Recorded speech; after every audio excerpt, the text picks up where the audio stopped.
Hi everyone. In this session, we'll be discussing about a scheduler that is currently being used in Linux. It's called CompletelyFairScheduler.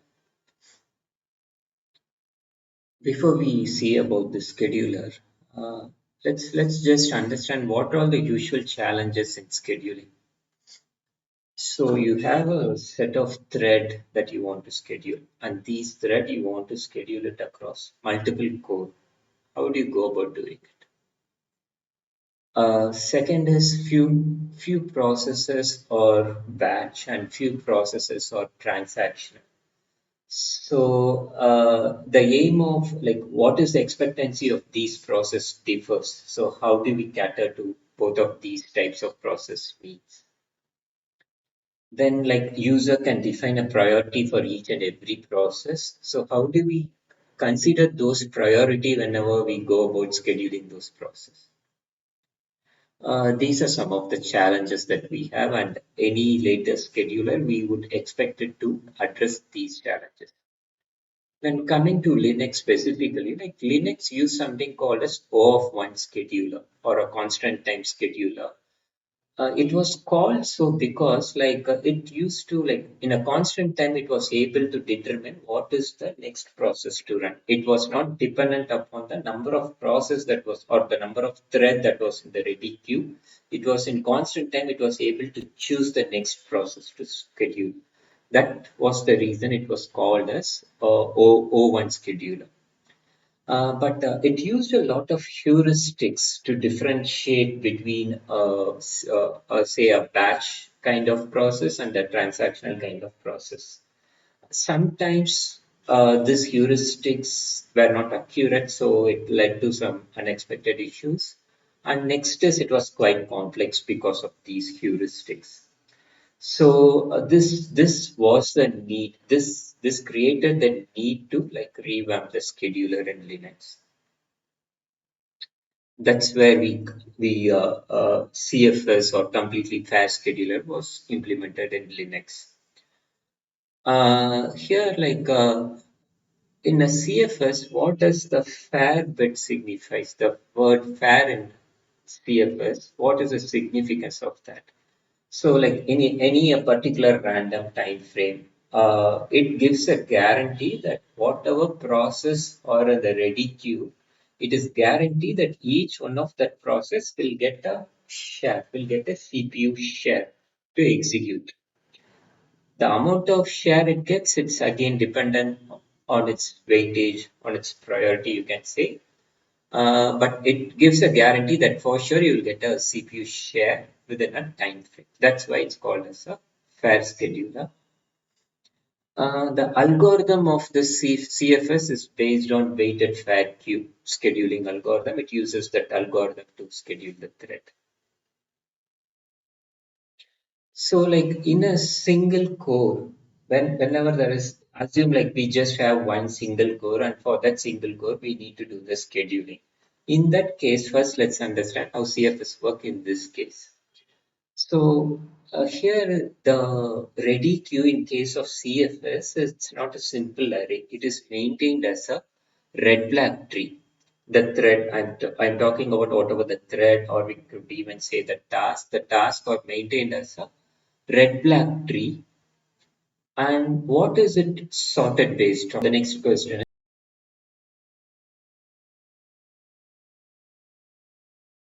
is what is a virtual runtime? Uh, let's assume runtime is you can consider runtime is the amount of time a particular task ran in a CPU. Like how much is the amount of CPU time did a task get it? That is called as the runtime.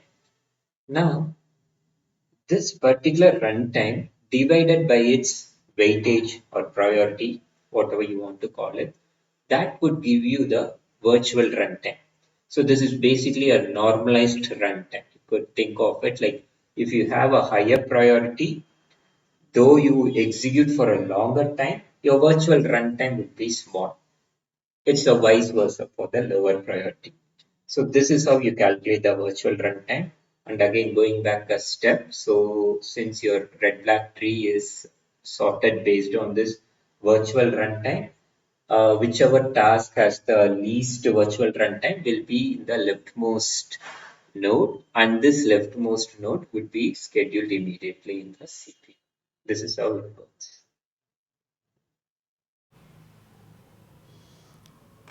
Let's take an example. Let's take three threads, their weight are 2, 4 and 6.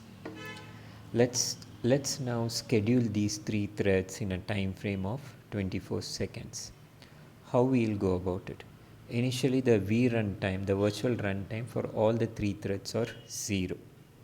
So basically in your red black tree, like any one of them randomly could have been the very first leaf, leftmost leaf. Now assume, so like for example, so randomly let's assume just T2 is being scheduled now. This is the 24-second time frame. In that, let's assume first T2 thread is being scheduled. So let's just other thing, like for this example, let's just consider that the time tick happens every 1 second. So now at when the time tick happens at the very first second, certain calculation has to be done now. So T2 thread is being scheduled. So now T2 thread, what is the priority of that? The priority of T2 thread is 4 divided by what is the sum of the priority or weightage of the thread is 2 plus 4 plus 6. So, and what is our time interval? 24. So what should be the ideal time that T2 should run in this scenario? It should be somewhere around 4 by 12 into 24, 8 seconds. So T2 is eligible to run for 8 seconds. So T2 would not be now like swapped out. T2 would continue to run. Like this, the same time tick at 2, 3, 4, like that it would keep continuing. But whenever you reach 8th second, the same calculation would happen. The scheduler will decide now T2 has to be swapped out. So now while it is swapped out, now its particular runtime has to be updated. The total wall time T2 has executed, as we saw, was 8 seconds. It has executed for 8 seconds. So now what is the virtual runtime? So the virtual runtime is calculated as the total time T2 executed by its priority. So this gives you 2 seconds. So here in V runtime, the value would be updated to 2 seconds for T2. Again, as you know, in the red black tree, so now T2 would go to the right hand side. T2 would be here. Let's assume T1 is there, T3 is there, this is 0, this is 0, and then 2. This is our RB structure now. Now next, let's assume T1 is being scheduled. So T1 would start executing from now, and again at second 9, at second 10, at second 11, at second 12, again it would be swapped out, because if you see, it is like T1 priority is 2, the total sum of priorities is 12 into 24, so it should run for 4 seconds. Now again T1 would be swapped out. Now what is the V runtime for it? Now the virtual runtime for T1 is it ran for 4 seconds divided by its priority is 2, so this also gives you 2 seconds. So now again here this will be updated to 2. The only thing that is being left is T3, and T3 would be scheduled for the next 12 seconds. So this is how the scheduling works in the normal case. Now let's consider the next scenario. When T2 is executing, let's say at the 7th second, one other thread has to be scheduled. Let's assume, as maybe the thread open up or the thread is newly scheduled. Let's assume that. So, and let's assume its priority is around, its priority is around, let's assume it's around 8. Weightage is around 8. So now, how are we going to handle it? At the 7th second, now again we need to do the calculation. So what is the slice that is eligible for T2? So its priority is 4 and now the total thing is 12 plus 8 into 24. So the amount of time that T2 should have received is around 4 by 20 into 24. That gives you around let's say 4.8 seconds. Let's assume it gives you 4.8 seconds, but it has already been scheduled more than that. It has been scheduled for 7 seconds. So now T2 has to be immediately swapped out. So now, but swapping out is fine, but what about the virtual runtime for T2? So if we calculate the virtual runtime, it would be again be 7 by 4. That gives you around 1.75 seconds. So let's go and update it here. T2 it is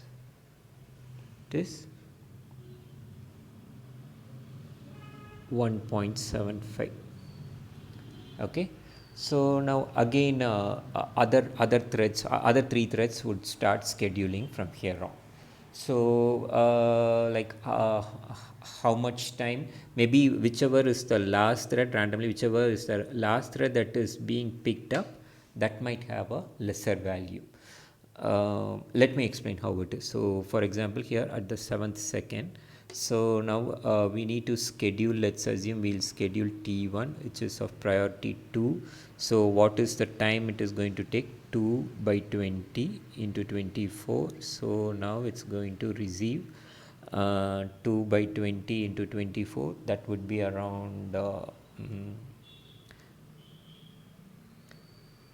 2.4 seconds. It is going to be scheduled for 2.4 seconds, but what is its ideal runtime would be? It would be 2.4 by 2, so its virtual runtime would be 1.2 seconds. So 1.2 second. Similarly for T3 we can do it is 6 by 20 into 24, so that would give it around this would be 12,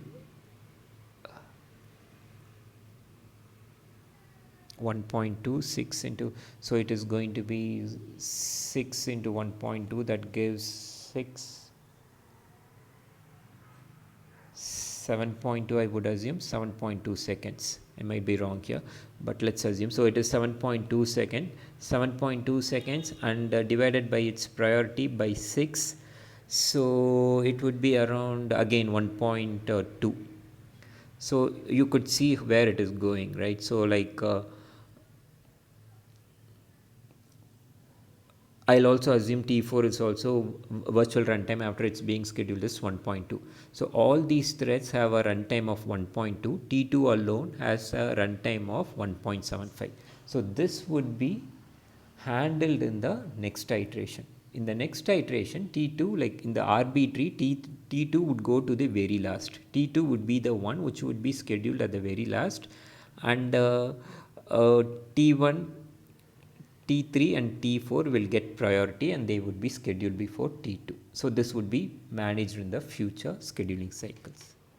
Okay, while dealing with the first example, I told you the V runtime initially was set to 0 for all these 3 threads. But if you set it to 0, there is a problem. Say for example, a thread T0, it has been executing from a very long time. So its V runtime might be some higher value. Say it might be some in order of hundreds of seconds or whatever. And if a new thread comes, T dash, and if its V runtime is 0, always this thread will have the priority and it would be scheduled first, right? So though its weightage is less than T0, which is not ideal. So to handle it, what we would do, we would set the, whenever a new thread comes, we would not set the V runtime to 0. We would set the new thread's V runtime to minimum value of the V runtime in the current queue. So, what does it mean? I'll tell you. So, like previously, we were executing these scenarios and we were like scheduled it for 24 seconds. At the end of the 24 second, what we saw, all the three threads has the v runtime as 2. So, now the minimum v runtime is 2. So, if any thread is scheduled now, it will start with the v runtime as 2. So now like we fairly schedule the new thread, and it will be based on its priority, it will get a slice in the next time frame.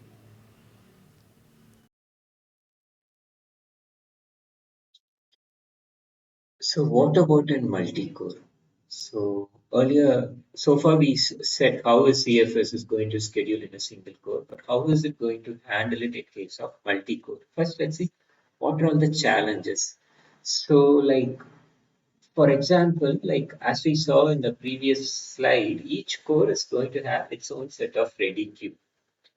So, but now we need to balance the load across all these multi-core. Or what would happen is that a particular ready queue of a particular core would have so many tasks pending, and maybe at the same time, other cores are all free, right? So we need some kind of balancing the task across all these cores. Now, how do we go about balancing it? Can we balance it based on the number of number of threads that are in the ready queue? If we just do that, then probably like a particular, like say like a low priority task would be scheduled first in a new core. At the same time, maybe a higher priority task is waiting in the ready queue in some other core. So that doesn't look ideal. And then what about the weight? So can we consider the weight? If we consider the weight, will it all be fine? Like, can we schedule it just based on the weight?